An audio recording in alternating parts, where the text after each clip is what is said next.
Silver the Hedgehog is one of the characters in the Sonic franchise that comes from a unique background. A hedgehog with psychic abilities born in a distant future where all he had known was destruction and chaos. Despite facing the deadly wrath of Iblis, Silver had an unwavering determination to save his time and ultimately did so. I want to do a bit of a deep dive into the in-betweens of Silver's character in every game he's showcased in.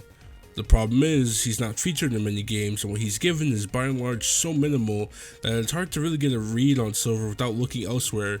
So on top of looking at the game Silver's featured in, we'll be looking at the Sonic comics as well, as they thankfully have given the character more screen time and handle him in a way that I personally think will lead to me getting a better understanding of who Silver the Hedgehog is. I look at the IDW comics specifically because my aim is to learn more about Silver in canon, and the Sonic Universe comics, for as great as they are, aren't canon. If I'm not mistaken, Silver gets any sort of meaningful screen time in about 4 or 5 games. 06, the Rivals duology, Sonic Forces, and Sonic Colors DS. I throw Sonic Colors DS in here since him and Blaze get an entire zone's worth of screen time together, and in my opinion it was significant. Sonic 06 is obviously the introduction of Silver's character, and it's where he gets the most shine. Silver in this game is the brave yet naive young man born in a world of despair, given the chance to save his timeline. Silver goes through a neat character arc in this game, and upon going back and viewing the Sonic 06 story in its totality, it's actually my favorite of the trio. Silver's naivety leads to him flip-flopping on his position throughout the game. His meeting with Amy is the catalyst for this gradual turn, and I see this as both a good and bad thing. Silver is gullible in this game. I can understand him believing Mephiles the first time, but the way he goes back and forth between questioning his mission to trying to kill Sonic is insane. If Mephiles did a better job at keeping Silver in line, he probably would have chased Sonic instead of going into the time portal with Shadow. On top of being dumb and easily tricked, Silver is also shy and unsure of himself. As stated before, this is shown through how easily Amy and Mephiles get him to change his thinking about his mission. Some of Silver's moments of confidence come from his near unwavering determination once he's decided on something. This feels contradictory to say though. How can Silver be so gullible and unsure of himself, but also find moments of absolute surety? The answer, as I see it, is simple. Silver is an emotional guy. Silver goes from marveling at the blue sky and the smile on people's faces, to kill Sonic at any cost mode, to contemplating whether it's truly right to kill someone to save the world. Granted, the shift between the last two starts with Amy's own steadfast love for Sonic giving Silver a pause, but the point is, Silver goes through a lot of emotional tone shifts throughout this game. The only time Silver seems to have any sort of emotional stability is when Blaze is around. Blaze is where the rest of Silver's moments of bravery come from. Silver pours his heart out to the girl in their final moments together, talking about how she's a large part of what kept Silver going through those dark times and seemingly endless fights with Iblis. We can see how Blaze directly affects Silver's composure throughout the game. The first time Silver and Blaze are sent back in time, the very first thing Silver does is look for Blaze. He's much more concerned about being separated from her than he is about the mission at hand. We also see this again right before they travel through Flame Core. The two just walk into the cryptic volcano region like they don't have an entire world to save. Part of that is due to the confidence Blaze instills in Silver, even when calling him naive. As a duo, the two share a special connection, one that gives Silver all the confidence in the world. It's why at the very end, he couldn't send Blaze to another dimension. She's too important to him. The guy couldn't even enjoy the rays of sunlight pouring down as the dark clouds vanished over the world in his future because he was too busy mourning the loss of his only real friend. It sucks that we never got to see Silver's future again, and barely anything from this iteration of the character carries over into new games.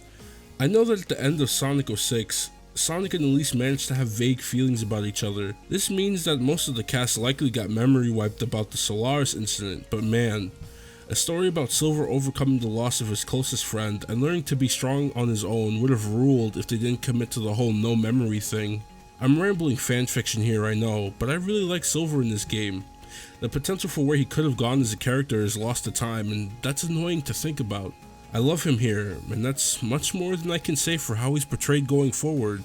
I don't have much to say about Silver in the Sonic Rivals duology. Since he comes from a new timeline, his traits of insecurity, naivety, and shyness have all died horrible deaths. The only traits that carried over from his 06 self was his cockiness and headstrong determination. Seriously, in Rivals 2, Silver is a bit of a dick. Bro called Tails a half pint and was rather blunt with everyone he came across in this game. While he wasn't one to shy away from any help, Silver was pretty aggressive on his own. It's a total 180, which makes sense, but it made him feel so one-note in these games to me. I like that his ESP powers depend on ring usage though. Ring energy is a concept that's been a thing since Sonic 1. The rings carry many different uses just like the Chaos Emeralds do.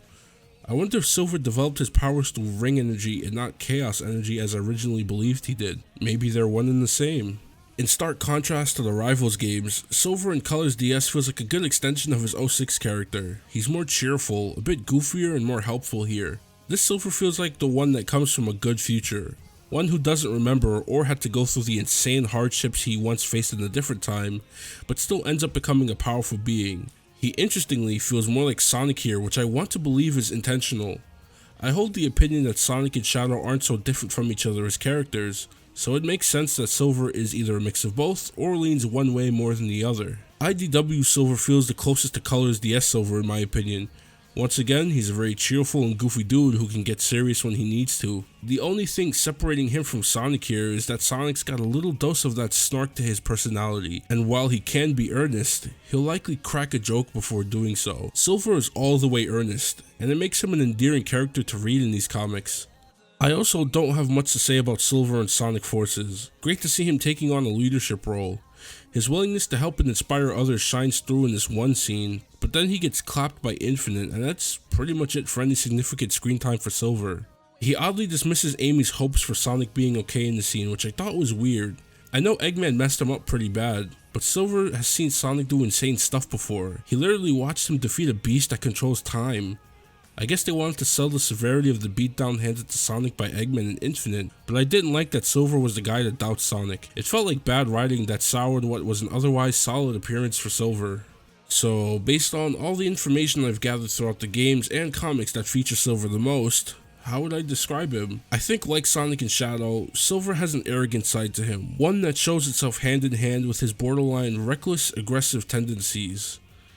Like the other two hedgehogs, Silver is all about doing what's right. He loves himself a nice blue sky and a smile on people's faces. Despite being a naive hedgehog, Silver has proved himself to be a great ally to Sonic and the rest of the cast. He does whatever he can to help and inspire the people around him. Despite some inconsistencies with his character and the writing of his character throughout the games, I believe that Silver is a really good character with tons of untapped story potential. I hope we get to see more of Silver in future games. I know for sure a trip to the future would make for a great Sonic game.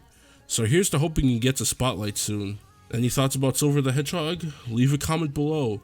If you're new here, check the channel for more Sonic goodness. I'm out. Peace.